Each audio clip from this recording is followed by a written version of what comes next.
حکم کی دو قسمیں، حکم قدری، حکم شرعی۔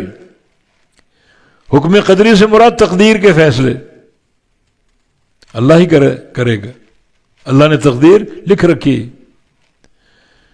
اللہ کے لکھے کے خلاف ایک بال کے برابر بھی کوئی نہیں جا سکتا۔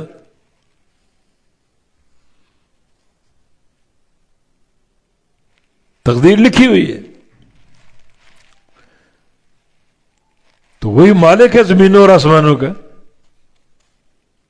اس کا معنی آسمانوں اور زمینوں کا تصرف اللہ کی مرضی کے بغیر نہیں ہو سکتا۔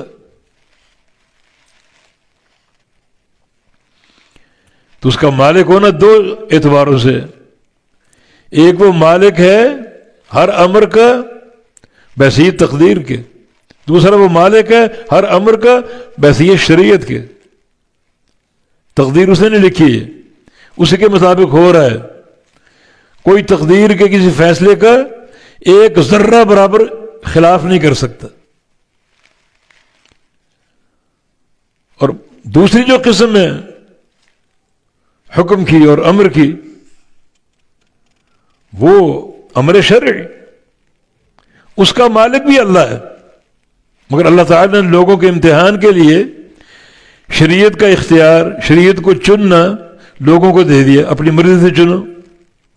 ہماری دعوت پہنچ چکی، رسول کی بات پہنچ چکی، کتاب و سنت پہنچ چکا، اب کیا ہے؟ تم نے اس کی پیروی کرنی، اس کا خلاف نہیں کرنا۔ خلاف کریں گے تو وہ سزا کے مستحق ہوں گے۔ تو اللہ تعالیٰ ہی کے لیے آسمانوں اور زمینوں کی بادشاہت، تقدیر اسی نے لکھی، شریعت اسی نے بنائی۔ تقدیر کے آگے سارے بے بس ہیں، لیکن شریعت کے آگے لوگوں کو اختیار دیا گیا کہ یہ راستہ جنت کا ہے، یہ راستہ جہنم کا ہے، تمہاری مرضی، جس راہ کو چاہو منتخب کر لو۔ لیکن جو لوگ منتخب کریں گے اس انتخاب میں اللہ کی مشیت شامل ہوگی، اس کی مشیت کے بغیر اس کائنات میں کوئی چیز ممکن نہیں ہے۔ تو لہو ملک السماوات والارض، اس کے لیے بادشاہت آسمانوں اور زمین کی، ثم الیہ ترجعون، پھر اسی کی طرف اور کسی کی طرف نہیں، اسی کی طرف تم لوٹائے جاؤ گے۔ کیوں لوٹائے جاؤ گے؟ تاکہ تم نے دنیا میں جو کچھ کیا اس کی جزائے سزا تمہیں دے۔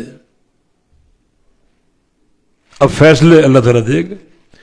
تو فیصلے کی تیسری قسم بھی ہے، ایک ہے شرعی فیصلہ، تقدیر کا فیصلہ، اور یہ جزا کا فیصلہ۔ قیامت کے روز اللہ تعالیٰ بندوں کے بیچ فیصلے فرمائے گا، وہ فیصلے بھی اللہ کے اختیار میں،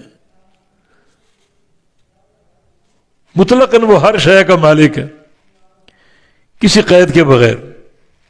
تو ثم الیہ ترجعون، پھر اسی کی طرف تم لوٹائے جاؤ گے۔